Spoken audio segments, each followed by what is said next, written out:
So tonight, this is the first time that you're not going to be appearing on the ballot in quite a long time. What's that like for you? That's such a hard question. I don't miss it. Everybody asks me, don't you miss it? Don't you miss it? And I have to say, I think I'm going to miss Tuesday night, although I may stop by, even though thinking of going there at 11, I don't know. But I miss that. I miss that excitement. Campaigning, you know, it's hard. It's very hard. And I see the new candidates, and I look in their eyes, and I see that they're saying to themselves, I didn't realize how hard this was. You know, how much work it is for people to bring themselves forward and bare their souls about what they believe in and on all of that. That's something that was really hard, running for office. I think for me, there was a lot of excitement running, but there were a lot of deadlines that I, even this morning, I thought, oh, I'm so glad I don't have to worry about that mailing and whether or not the post office actually sent it out. Because the impact of the things that you do during the election, during the campaign, if it's not just door knocking, but if it's a mailing or if it's a piece of literature, you feel like, I missed that deadline, that's it, I'm done, I'm cooked. And I'm really glad not to have to worry about that. And I wish the new candidates especially well in that learning curve that they have about just how hard it is to run. So clearly you've been an elected official for a long time. As you look back, what are some of the highlights for you? Well, it's certainly been a highlight to be the mayor, you know, and I guess I'm not surprised at that, but I am surprised at how what great opportunities there are when you are the mayor.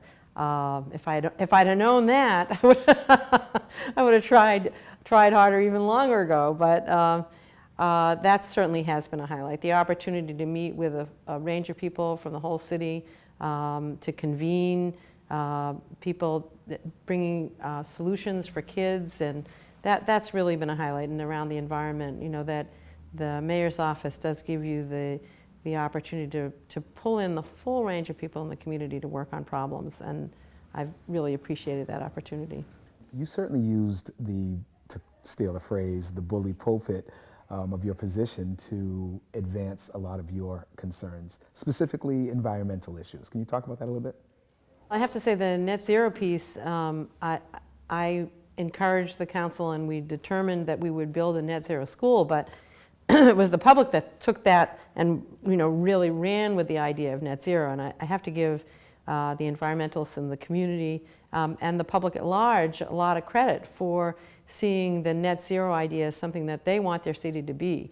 And I think that's been terrific. I'm glad that I could have brought the idea forward here, and enough so that really the city had some experience dealing with net zero in building the Martin Luther King School, which we're attempting to be net zero. We really know something about net zero. So we're different from a place where you might have a groundswell from the community and everybody would say, what in the world are they talking about? We know what that is as a city, and I think we have a real shot at being the first city in the country to have a net zero policy of some kind. But it will be with everyone involved, with all the players involved, so that it's real and not just a rallying cry. It'll be more down to earth, down to the building level. Given the issues that you work on, what makes you adopt those in that they really involve changing individual behavior? I guess I see it as a responsibility of public officials to lead, not too far. You can't go too far because then you lose people. But signaling the future, signaling where policies and practices and even individual behaviors need to go. And you know, I've been a longtime supporter of the sustainable transportation movement that is more bikes and more walking. Really pushing on drinking tap water, because that's a best way to go for drinks, for anti-obesity. You know, let's take advantage of the great water we have in Cambridge. I see it as the leadership as a public official as being both not just in front of the band, you know, the drum major in front of a band that's already going, but also taking that band a little in their comfort zone to the next spot. And I think that sometimes the mistake that people make when they're talking about what's the role of the leader is to say that, well, the leader gets to decide, or the leader just is the one who's doing what the people say right now. You have to be someplace in the middle there. You have to be someplace where you're leading to the next best step, but not so far that you lose people. And I think when I talk about people, I talk about the public, but I also talk about the city infrastructure and the city administration, because the only way you get anything done is if you can harmonize the elected officials, the people of the city, and the administration. You need to have that three-legged stool working in harmony. Well, let's talk about that. What are some of the recognitions that the city's received as a result of some of those efforts? I often talk about the environmental recognition that we're a model city across the country as far as what cities can do to provide leadership around climate, especially as a small city, that we've been disproportionate to our size, I think, in the voice that we have nationally and perhaps internationally. But we're also a leader around children's health and anti-obesity, and that's been extremely important, I think, for the kinds of things that we've done have been things that have been picked up by other states and other cities. I think that we have a special capacity and really a special obligation, because of the kind of city we are, to provide that leadership on important issues. And the other thing that I've been working on is senior housing, thinking about the future. There are so many people who are in the baby boomer group, and where are they going to live, and how are they going to live in the best possible circumstances to have full lives, because fortunately people are living longer, but we want the quality of their lives, my life, my family's life, to be good. And I think that that's another thing where we have a possibility and an opportunity to lead. Cambridge as a model city, I think, is terribly important. And this comes up on the compact for Sustainable Future, which is a partnership between the city and the universities and the businesses in the community, particularly the large property owners, to look for sustainable and energy efficient future. But pulling that together, in my mind, pulling together the compact was not just for us. This needed to be something that I could talk about to other cities and say, we can do it, you can do it too, and you'll have the potential to have your community working together. Talk to us about your commitment to children's issues. One of the things that I've been working on most lately that I'm really quite passionate about is this question of STEM careers. We look at Kendall Square, we look at all those jobs and all that development. I'm sure everybody looks at that development. I look at it and I see the potential for jobs for our kids. And yet I see a mismatch between what our kids are in great numbers prepared for and ready to do. And I see that as something that we've just got to get a handle on. It's really, we talk about the achievement gap, but this puts the achievement gap in fine focus. The achievement gap for us means our kids don't work in the best of the Cambridge businesses as much as they could.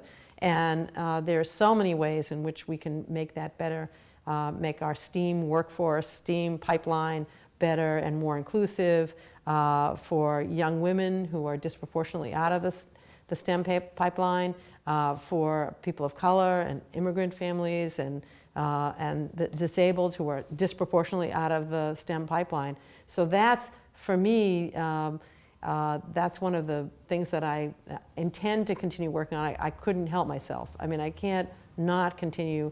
I see so many ways in which we can do better, so many ways we can bring the resources of the local universities and UMass Boston and the resources of, my God, I should say that, but of the major businesses, Microsoft and Google, who've come forward, and Broad, to say, yeah, we want more of your kids. Well, we've got to knit that together, and that's I think that's part of my work for the future, that and working more on sustainability. Cambridge is an interesting city in that we have powerful universities, we have powerful companies, and a lot of times power like that leads to and breeds a certain level of independence. But you've been able to really kind of bridge and bring all of those different interests and concerns together. I mean, how have you been able to do that? It started happening not that long ago, and when we heard from the White House that they were doing an inclusion and STEM inclusion project, and right away I realized, boy, that makes a lot of sense for Cambridge, because if there's going to be inclusion in STEM jobs any place in the world, it ought to be here. You know, we have the jobs and we have the kids. Let's put this together. And the thing that's been most amazing, I think, about this for me is after working on other issues where you invite people to come and, you know, you get a small group of people who are really committed and they really want to work on it. You start talking to people about STEM and STEM initiatives and STEM careers, and every meeting has 3 times as many people in it as you ever thought were going to come. And then they brought their friends. So we had these big STEM roundtable I thought was going to be, that Microsoft helped us with and Google did. We thought there'd be 80 people that came, and 150 people came. You know, and then there was another meeting, and we thought 80 people would come, 140 people came. I mean, it just, there are parents who are interested, there are education activists, there are the scientists and the technologists and engineers themselves who come. People really want this to happen for our kids, and that's the way I see it. I see it as something that we just can't leave this material on the table unconnected. We really need to make sure that it makes a difference for our kids. I know it will. You know, I think this is almost a technical problem. It's not a question of people's will. It's a question of how do you create the technical solutions that allow there to be kids getting as well prepared as they can be through the public schools, understanding, their parents understanding, them understanding that their potential is there for them, and then they are moving toward a university system that says, yes, we welcome you, you know, we want you here, we know you're out there and we know what you need, and just put that whole thing together. I love that challenge. I think it's so worthwhile, and has so many people and institutions that want to be a part of making it happen. So, I mean, that's great. So what's next for you? Well, I think you can hear it. I sort of like, to me, I've been thinking certainly for the last 6 months, what's next? And, you know, the usual things filled themselves in: more time with family, more time to travel, more time to pursue some of my outside interests, and because I used to do a little painting and photography and didn't have any time for that. So those things were, you know, obvious. But what's become more obvious to me is that I want to continue to have a serious role around this net zero question, and a question of sustainability for our community, and that to the extent that I can be a change agent and help to make this STEM initiative work for Cambridge kids, I want to make that happen. And you know, I look back 25 years ago when I wasn't in an elective office, when I didn't have, I couldn't call up and say, you know, here, I'm an elected official, do something for me. And I used to be able to get things done then. And, you know, I think not only can I get things done like I used to get it done, but I think people now know who I am, and now know that I mean business. And, and speaking of business, I want to say about business too. I mean, it's been one of the things about being the mayor is I've had a chance really to meet with so many of our business leaders and find out that their commitment is there for our community as well. And whether that's around sustainability or whether that's around STEM education, that's a portion of our community, really critical part to harmonize with the people and harmonize with the administration. And there's just so much potential there for good. And so the question was, you know, what do I want to continue doing? I want to make sure that I use my capacities, such as they are, as an empowered citizen, to make sure that we keep working on these really important issues, that we have terribly important outcomes at stake, you know, in terms of the city as a leader in sustainability and the potential for kids to have so much better outcomes than they have now when we harness the resources of our entire community to work for them.